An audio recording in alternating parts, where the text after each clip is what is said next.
Musuh saya besar jadi saya kalah. Saya bukan salah tapi saya kalah.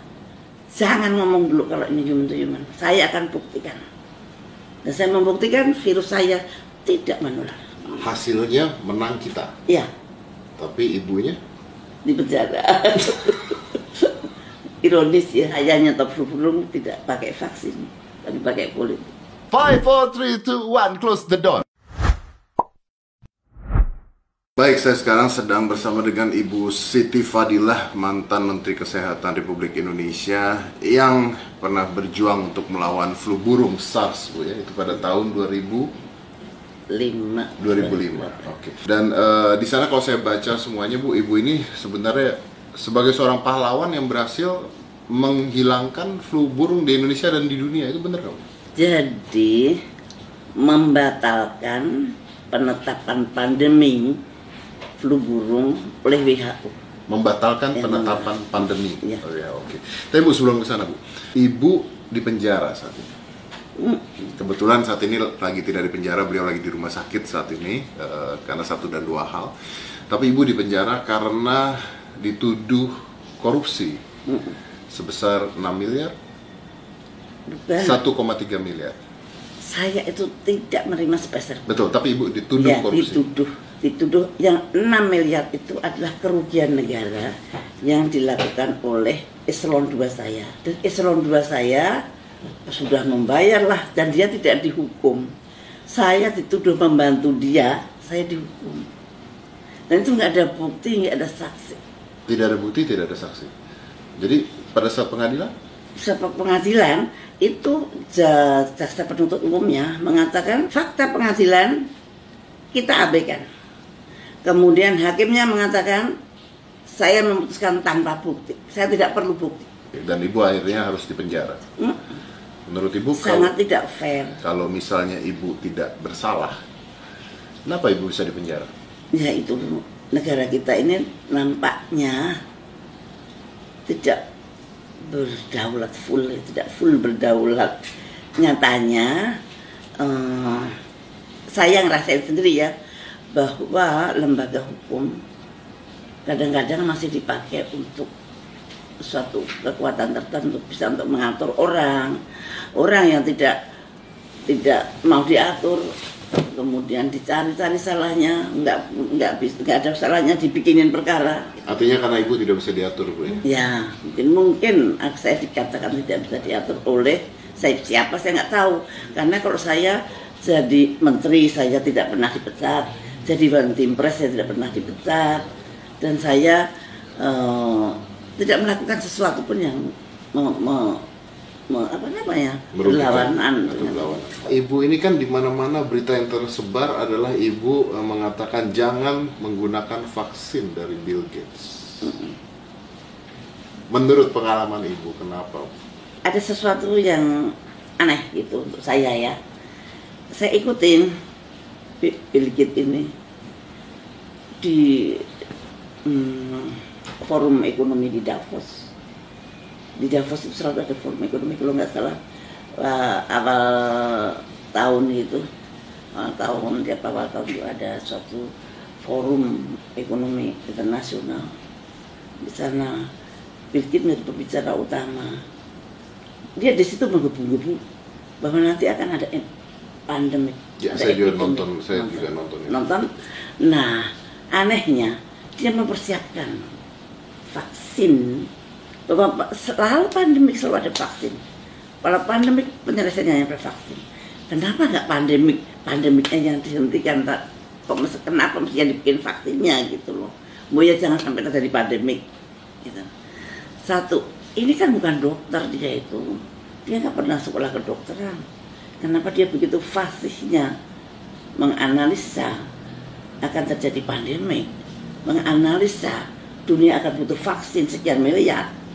Untuk saya itu suatu hal yang tidak masuk di akal saya gitu. Ada apa sih ya? Dia kan pebisnis, dia kan ahli komputer, mungkin dia ahli virus di komputer mungkin dia, tapi kok virus di manusia kan berbeda gitu. Nah itu saya waktu itu tahun 2017 hanya saya kumpulkan saja Nah, begitu terjadi, saya bongkar kumparan. Ibu membongkar ini tahun 2017. 2017 dibongkar sama saya ibu? batin doang, tahun 2000 terus saya ikutin, betul nggak ya? Kapan ya ada pandeminya? Kapan ada pandeminya? Dan betul, ternyata ada pandemi betul, yang sebetulnya tidak terlalu berat seperti flu burung. Flu burung itu 1 hari meninggal, 2 hari meninggal. Kalau ini masih banyak hari. Ya, Ibu bukannya pada saat flu burung itu Ibu sempat bersikeras dengan WHO pada saat itu kan? Dan Ibu menang pada saat itu? Iya. Ibu menang dari WHO? Iya. Karena WHO berhasil kita reformasi. Ibu berhasil mereformasi WHO? Iya. Pada saat itu? Iya. Yang tadinya saya pandang bahwa WHO tidak adil terhadap negara-negara yang berkembang seperti kita, dan saya reformasi bahwa kita mempunyai kedudukan yang sama, dan kemudian WHO harus transparan, dan kita mempunyai kedudukan yang sama dengan negara manapun. Tidak ada yang di bawah, tidak ada yang di atas. Kalau sakit, kita semua harus nolong, dan kita semua harus bersama-sama berpikir. Dan Ibu pernah menolak vaksin dari mereka? Iya, tidak ada vaksin untuk flu burung. Tidak ada vaksin untuk flu burung, karena Ibu tolak pada saat itu? Iya. Ibu tolak pada saat itu? Iya, saya membuktikan tidak perlu vaksin. Saya membuktikan bahwa virus flu burung tidak menular. Pada waktu itu WHO sudah berkuar-kuar mengatakan flu burung itu menular, human to human transmission. Sudah masuk CNN, sudah digempurkan kemana-mana, seperti Wuhan. Tapi saya nggak mau. Jangan ngomong dulu kalau ini human to human. Saya akan buktikan. Dan saya membuktikan virus saya tidak menular. Ini gambarnya virus saya. Ini bentuk virus saya. Nah itu kemudian, dan saya protes juga ke PBB, sehingga kemudian terus stop. Setelah itu stoplah. Stop vaksin? Ya, stoplah flu burung. Stop flu. Saya nyetop flu burung tidak pakai vaksin, tapi pakai politik. Ibu menyetop flu burung tidak dengan vaksin tapi dengan politik. Yes. Artinya flu burungnya hilang sendiri. Kalau di ekonomis saya dikatakan saya adalah menyelesaikan pandemi flu burung dengan transparansi. Kalau Ibu mengatakan seperti itu, artinya flu burung pada saat itu bisa dihentikan karena politik yang Ibu lakukan, artinya bisa diatur kapan berhentinya virus. Tidak. Begini, dia merencanakan ada pandemik, kemudian saya bisa memotong. No, nggak ada pandemik di sini. Tidak ada human to human transmission. Pandemik itu selalu kalau ada human to human transmission, ya itu ada pandemi. Iya, betul. Dan pada saat itu vaksinnya mau dibuat dan dijual ke Indonesia. Ya. Dan kalau itu dijual ke Indonesia dengan harga mahal, kita harus ngutang. Kita harus ngutang lagi. Kita harus ngutang untuk membeli vaksin. Yes. Dan Anda menyetop itu tanpa vaksin Indonesia bebas dengan flu burung. Sampai sekarang. Sampai sekarang. Ya. Oke. Apakah Ibu berpikir bahwa coronavirus, disease 19 atau COVID-19 is something like that. Is something like that. Saya bisa lanjut. Hampir sama. Setiap pandemik kemudian munculnya adalah obat, vaksin dan obat. Apalagi seperti sekarang ini ramai banget kayak pasar malam gitu. Nah, itu bisa ditebak gitu. Bisa ditebak. Kalau orang itu tidak siap sebelum pandemik, semua orang pasti bingung. Oke. Ini ada sekelompok yang malah siap vaksinnya gitu. Nah itu. So you're talking about business. Iya, bisnis. Kalau pandemik itu munculnya adalah bisnis vaksin atau komersialisasi vaksin, maka bisa dipastikan akan terjadi pandemik yang akan datang. Hati-hati. Kalau ada komersialisasi vaksin diperjualbelikan, artinya virus diperjualbelikan, maka pasti si industrialis vaksin ini akan menyusun kekuatan baru untuk mengadakan pandemik berikutnya. Karena panen, kalau pandemik panen, dan nanti kan dia bikin pandemik terus loh. Ya, ada keuntungannya sama seperti kalau perang kan sebenarnya jual beli senjata dan sebagainya, makanya akhirnya jadi menurut Ibu bahwa ini adalah biowarfare? Ya, tapi saya tidak bisa membuktikan. Tidak bisa membuktikan. Ya. Apakah Ibu merasa bahwa virus ini dibuat oleh sekelompok tertentu? Mungkin saja. Mungkin saja. Mungkin Cina itu korban, Amerika juga korban. Kalau Cina korban, Amerika juga korban, berarti ada kelompok yang membuat. Bisa jadi. Kemungkinannya menurut saya itu perkiraan saya. Belum tentu betul, belum tentu benar. Belum tentu salah, belum tentu benar. Ya. Tapi kalau menurut Ibu sendiri, ketika ini kan virusnya sudah ada.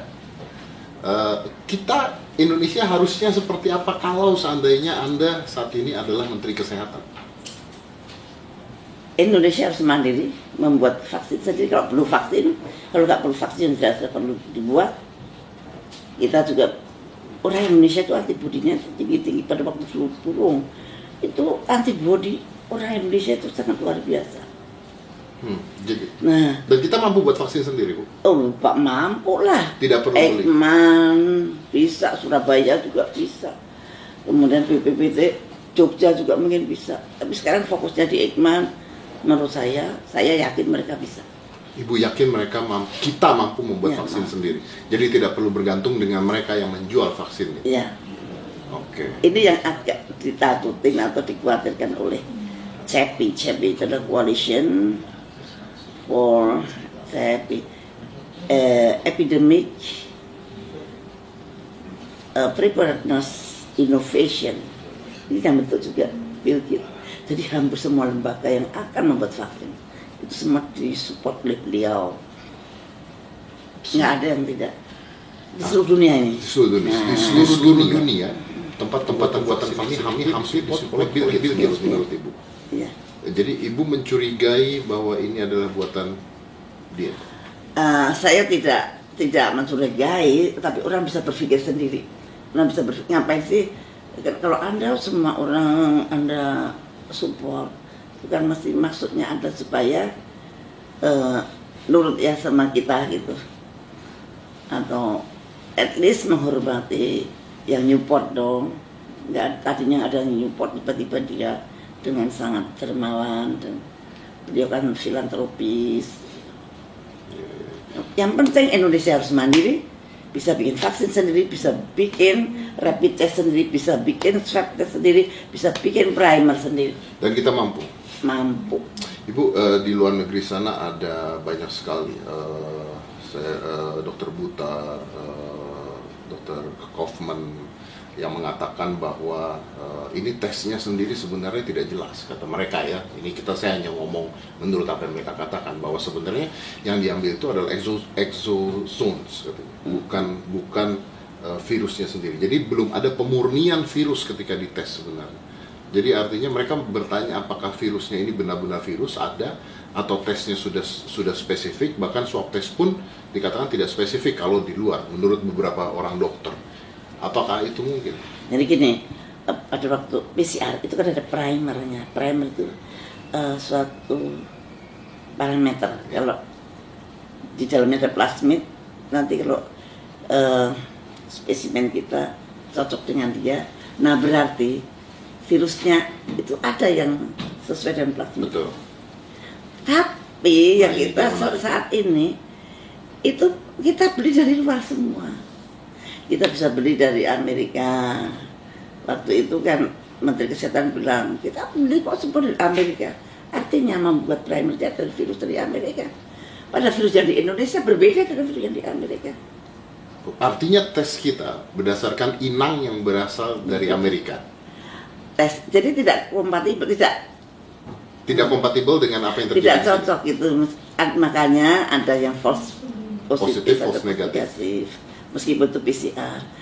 Jadi, kalau PCR kuncinya ada di primernya. Primer itu ada plasmidnya. Plasmidnya berasal dari suatu virus. Nah kalau ini made in Amerika, ya mestinya Amerika kan pakai virus Amerika juga. Mana mungkin Amerika tidak cari virus kita, terus pakai virus negara tersebut. Terus dikirim ke kita untuk ngecek virus kita. Lah, virus dia kenal nggak dengan virus kita? Ada yang kenal, ada yang tidak.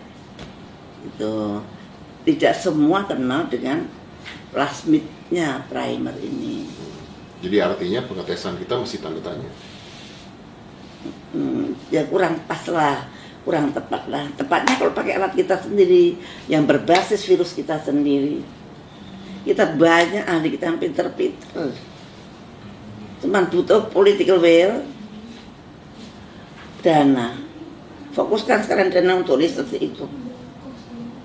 Yang selama ini riset selalu mendapat dana yang kecil, kemudian mengharapkan bantuan dari asing. Bantuan dari asing itu menggetarkan, menggoyahkan hati dari persit-persit itu. Untuk nasionalismenya itu juga bisa bergoyang, karena mau yang perhatian malah orang asing, mengasih dana orang asing. Lama-lama dia lupa mana induknya, mana semangnya. Nah ini yang Indonesia itu riset itu masih terlalu kecil, padahal itu penting sekali. Kalau ibu mengatakan bahwa ibu pada saat itu di penjara akhirnya karena sebuah tuduhan korupsi, artinya kan semua yang ibu katakan itu mengandung resiko. Artinya ibu dijebloskan karena sesuatu sebenarnya. Itu yang ibu percaya? Ya menurut saya mempunyai suatu sikap yang itu mengakibatkan saya di penjara. Tapi saya tidak menyesal karena sikap saya adalah untuk melindungi rakyat saya. Saya berbuat itu adalah bukan untuk saya. Saya dapat apa? Karena aku nggak dapat apa-apa. Saya lakuin. Tapi saya yakin saya melindungi rakyat saya. Dan ternyata bukan Indonesia saja yang terlindung. Ternyata pandemi itu gagal. Satu dunia. 2006 ya. Kalau dihitung itu berapa ribu triliun. Yang saya nggak bisa ngitung. Sekarang hitung aja dengan corona aja sekarang berapa ribu triliun kerugian seluruh dunia. Apalagi kalau flu burung. Lah, yang saya terkesan sampai sekarang, lawong tidak menular, kok WHO berani bilang menular. Pada saat itu, dan ibu membongkar itu pada saat itu. Dan hasilnya, hasilnya menang kita. Dan karena saya membuktikan secara virologi, ya. WHO mendiagnosis secara public health atau epidemiologi. Hasilnya menang kita. Iya. Tapi ibunya di penjara. Ironis ya. Ironis. Ya itulah dunia. Yang penting adalah niat kita, dan apa yang terjadi itu ya tidak pernah lepas dari kehendak Allah. Tapi kenapa ibu masih berani bicara sekarang? Karena saya baca di media-media ibu masih berani bicara tentang virus ini, ibu masih berani bicara tentang apa yang ibu lakukan. Bahkan saya ada media satu yang bicara tentang ibu dilindungi sniper, dulu tuh ada di media loh. Oh iya, saya nggak ngomong tentang itu. Yang saya omongin tentang ilmu yang orang banyak harus tahu. Jangan sampai rakyat ini nggak tahu sama sekali.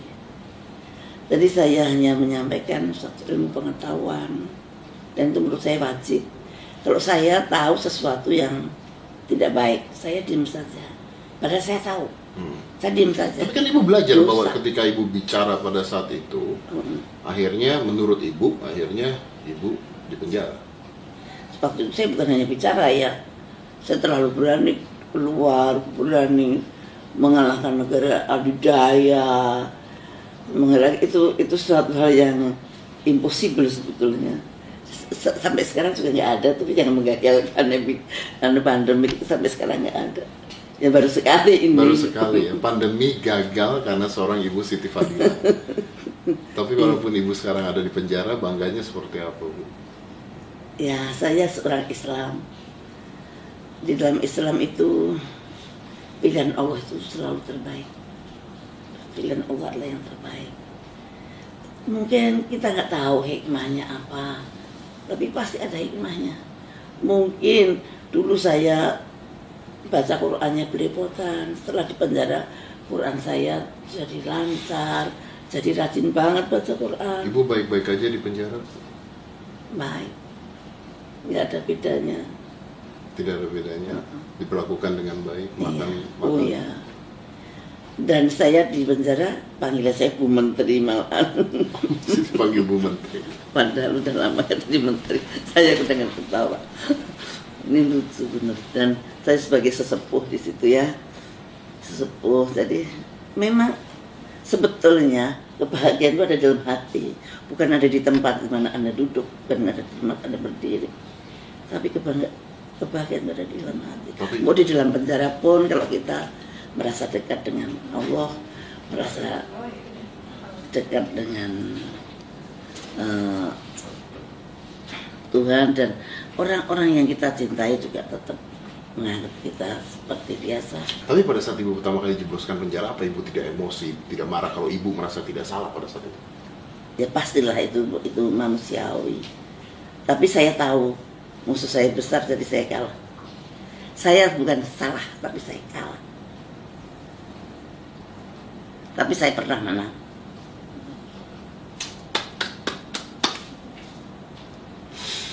Kalau dulu saya dibilang Pak Karni Ilyas, saya pernah, waktu itu belum ada ILC, tapi dia wawancara begini, lebih baik jadi harimau satu hari daripada jadi kambing seumur hidup. Dan ibu pernah jadi harimau. Nah, sekarang jadi kambing apa?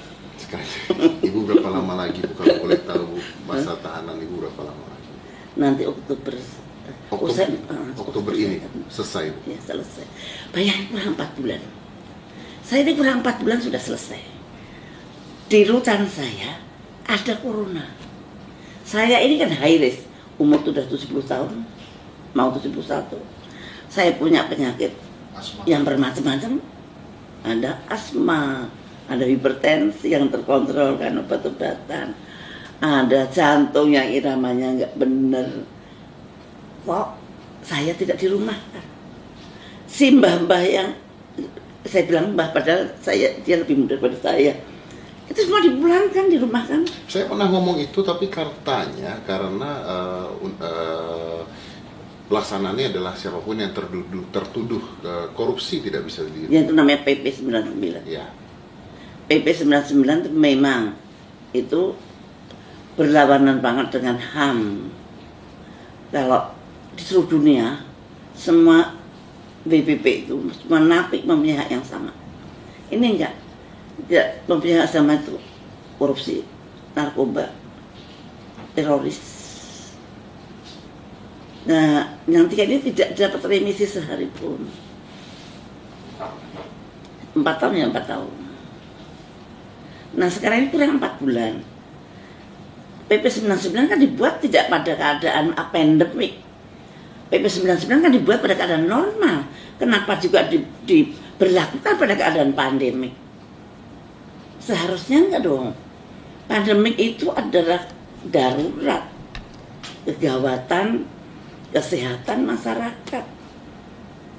Nggak boleh menaruh orang yang high risk di dalam zona, di dalam rutan atau lapas. Ada orang yang setua saya dengan high risk begini, dibiarkan saya di dalam. Melanggar HAM itu. Dan saya heran, kok takut banget sih sama PP 99, lebih takut PP 99 daripada Tuhan. Lah, PP 99 yang bikin sama orangnya juga pernah jadi tersangka tuh, kabur ke Australia itu kemana nggak tahu.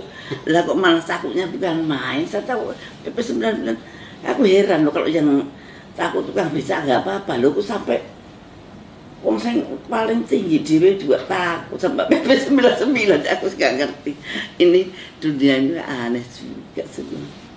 Tapi tinggal 4 bulan lagi Bu ya. Begitu Ibu keluar nanti, apa yang akan Ibu lakukan? Saya mengalir seperti air yang mengalir seperti apa. Yang jelas saya akan tetap konsisten untuk menyuarakan kebenaran dan semuanya untuk rakyat. Apapun saya ingin mensejahterakan rakyat Indonesia. 5, 4, 3, 2, 1, close the door.